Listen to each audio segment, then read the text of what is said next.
Hi viewers, welcome to our channel. ప్రస్తుతం మనతో పాటు దాము బాలాజీ గారు, సీనియర్ జర్నలిస్ట్ ఉన్నారు. వారితో ఒకసారి మాట్లాడదాం.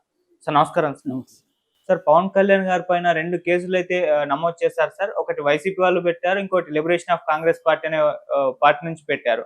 అంటే అధికారాన్ని తన సొంత కార్యక్రమాలకు వినియోగించుకుంటున్నారని ఒక ఆరోపణ చేశారు. సో ఇలా కొన్ని ఆరోపణల ద్వారా అయితే కేసులు అయితే నమోదు చేశారు. మరి ఆ కేసుల్లో ఏముంది, దీనివల్ల తన మంత్రి పదవికి ఎసరుపడే అవకాశం ఉందని కూడా చెప్తున్నారు. సో మరి ఇది ఎక్కడి వరకు వెళ్ళొచ్చు, దీనికి సంబంధించి మీరేం చెప్తారు సార్? పవన్ కళ్యాణ్ మీద ఇప్పుడు 2 కేసులు నమోదైనట్టుగా తెలిసింది. ఒకటేమో వైసీపీ వాళ్ళు పెట్టారు, ఇది తాడేపల్లి పోలీస్ స్టేషన్లో వాళ్ళు కంప్లైంట్ ఇచ్చారు. వీళ్ళు ఏమని కంప్లైంట్ ఇచ్చారంటే, సాక్షాత్తు ఒక డిప్యూటీ సీఎంగా ఉండి తన కేడర్ని, తన అభిమానుల్ని రెచ్చగొట్టి మీరు దాడులు చేయండి అని చెప్తున్నాడు. ఇది వైలెన్స్కి దారితీసే విధంగా, శాంతి భద్రతకి విఘాతం కలిగించే విధంగా ఉంది.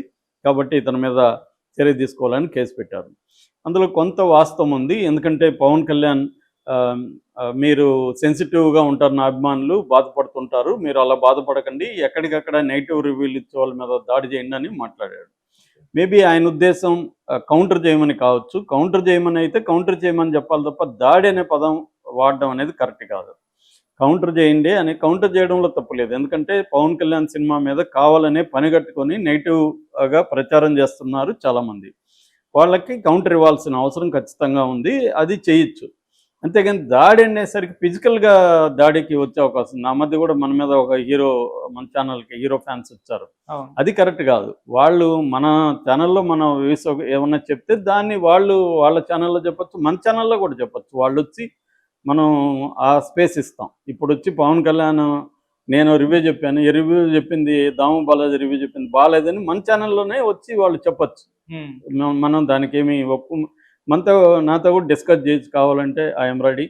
సో అట్లా డెమోక్రటిక్ స్పేస్ అంటే అది, దానికి సిద్ధంగా ఉండాలి తప్ప మీరు వెళ్ళి దాడి చేయండి అంటే, ఇప్పుడు నేను 600 పెట్టి నేను టికెట్ తీసి సినిమాకి వెళ్ళాను, నాకు చెప్పే హక్కు లేదా? ఏది బాగుందో ఏది బాగాలేదో చెప్పే హక్కు లేదా?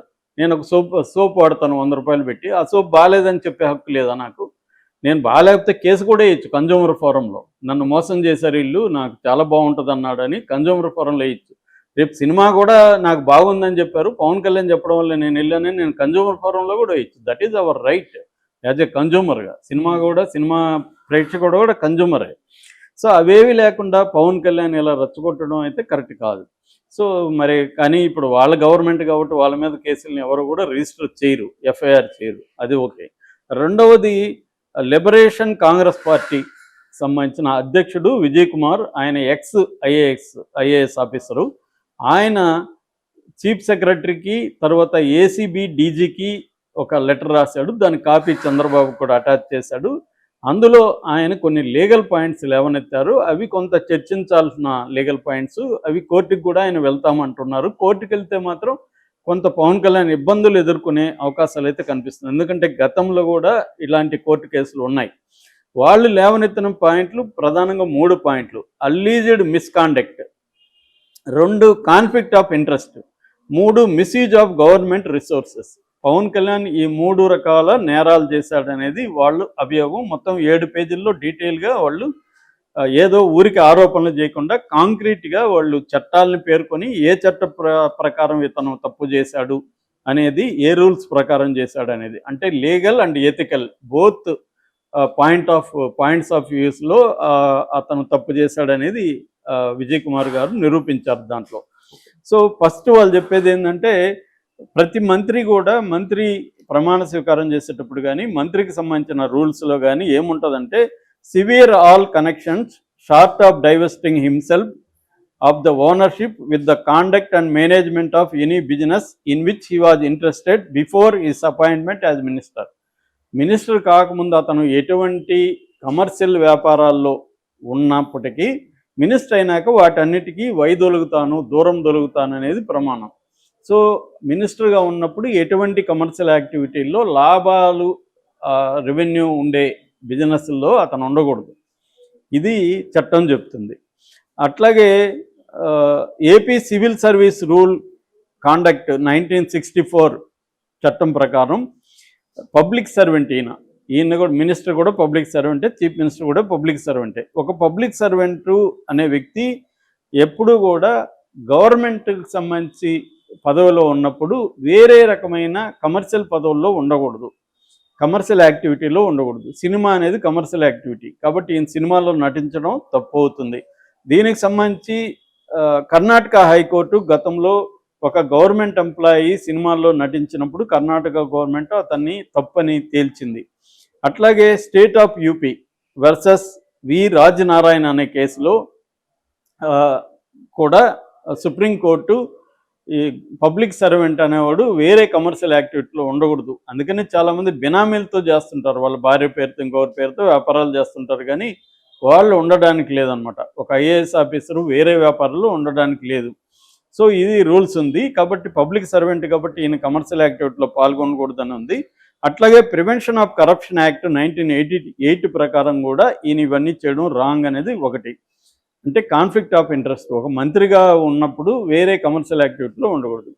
రెండవది పబ్లిక్ సంబంధించి అంటే గవర్నమెంట్కి సంబంధించిన వ్యక్తుల్ని కానీ సర్వీసెస్ని కానీ ప్రైవేట్గా వాడుకోకూడదు. అంటే ఈయన ఇప్పుడు ఏం చేస్తున్నాడు, ఈయన ఎక్కడికి వెళ్ళినా గవర్నమెంట్ సర్వెంట్లని వాడుకుంటున్నాడు, ప్రొటెక్షన్ కోసం తన ప్రొటెక్షన్ని తీసుకెళ్తున్నాడు. ఇవన్నీ ప్రైవేటు కార్యక్రమాలకి చేస్తున్నాడు. ఆయన ఇప్పుడు ఇక్కడికి వచ్చి ప్రెస్ మీట్లు పెట్టడం అవన్నీ కానీ ప్రభుత్వానికి సంబంధించింది కాదు, ప్రైవేటు వ్యాపారానికి సంబంధించింది. ఒక సినిమా ప్రమోషన్కి సంబంధించి ప్రభుత్వ వనరులను కానీ ప్రభుత్వానికి సంబంధించిన ఎంప్లాయర్స్ని కానీ వాడుకోవడం కరెక్ట్ కాదు. ఇది రెండవది. మూడవది, తను ప్రభుత్వంలో ఉంటూ ఇతర సినిమాల్ని ఇబ్బంది పెట్టే విధంగా తన కౌంటర్గా ఉన్న వాళ్ళని, తనకి అపోజిషన్గా ఉన్న ప్రొడ్యూసర్ని ఇబ్బంది పెట్టే విధంగా వేరే ఇతనికి సంబంధం లేని మంత్రిత్వ శాఖల్లో జోక్యం చేసుకుని ట్యాక్స్ డిపార్ట్మెంట్లంతా కూడా థియేటర్ల మీద రైడ్ చేయమని, థియేటర్లలో రేట్లు అమ్ముతున్నారు లేదని చెప్పడం అనేది కరెక్ట్ కాదు. ఇతనికి సంబంధం లేదు, పైగా ఇతను వేరే వాళ్ళని పగ తీర్చుకోవడానికి ఇవన్నీ చేస్తున్నాడు, ఇది కరెక్ట్ కాదు అనేది ప్రధానంగా ఈయన చెప్పిన అంశం. దీని మీద మీరు చర్య తీసుకోమని చెప్తున్నారు. చర్య తీసుకుపోతే ఈయన కోర్టులో కేసు కూడా వేసే అవకాశం ఉంది. ఇది కానీ జరిగితే ఒక్కొక్కసారి మంత్రి పదవి కూడా ఎసురొచ్చే అవకాశం ఉంది, ఇవన్నీ తేలితే నిజమని. ఎందుకంటే ఈయన సినిమాలు చేస్తున్నాడు, దానికి ఆయన ఏదో లాజిక్ చెప్తున్నాడు, కానీ ఆ లాజిక్ పనిచేయదు. అట్లాంటి నిన్నెవరు ఉండమన్నారు రాజకీయాల్లో, నువ్వు పోయి వ్యాపారాల్లో సినిమాలే చేసుకో అంటే జగన్ చేయలేదా అంటే జగన్ పేరుతో చేయలేదు, ఆయన భార్య పేరుతో ఇంకొకరి పేరుతో చేస్తాను. నువ్వు కూడా అలాగే రేపు ప్రొడక్షన్ చేసుకో, సినిమా ప్రొడ్యూస్ చేసుకో, నీ భార్య పేరుతో ఇంకొకరి పేరుతాను, నువ్వు హీరోగా చేసి నువ్వు రెమ్యునరేషన్ తీసుకుని నువ్వు దాన్ని ప్రమోట్ చేయడం అనేది కరెక్ట్ కాదనేది చట్ట ప్రకారమే చెప్తున్నారు ఈయన విజయ్ కుమార్. ఇదేదో ఆయన పర్సనల్గా రాజకీయ ఆరోపణలు కావు ఇవి. చట్ట ప్రకారం పవన్ కళ్యాణ్ ఒక మంత్రి పదవిలో ఉంటూ ఆయన కమర్షియల్ యాక్టివిటీ చేయకూడదు, ప్రభుత్వ యంత్రాంగాన్ని ప్రభుత్వ రిసోర్సెస్ని తన కమర్షియల్ యాక్టివిటీలకి ఉపయోగించకూడదు అనేది ప్రధానంగా చెప్తున్నాడు. దీనికి ఇప్పుడు CS and ACB anti corruption బ్యూరోకి సంబంధించిన డీజీ రిప్లైలు ఇవ్వాల్సి ఉంటుంది. వాళ్ళు రిప్లైకి ఇవ్వకపోతే కోర్టుకు వెళ్తాడు ఈయన. నేను ఆల్రెడీ వాళ్ళకి ఇచ్చాను, వాళ్ళు రిప్లైలు ఇవ్వలేదు, చూడండి మీరని ప్రూఫ్స్తో పాటు కోర్టుకు వెళ్ళే అవకాశం ఉంది. అదే జరిగితే పవన్ కళ్యాణ్ ఖచ్చితంగా ఇబ్బంది అయితే కలుగుతుంది. Okay sir, thank you so much.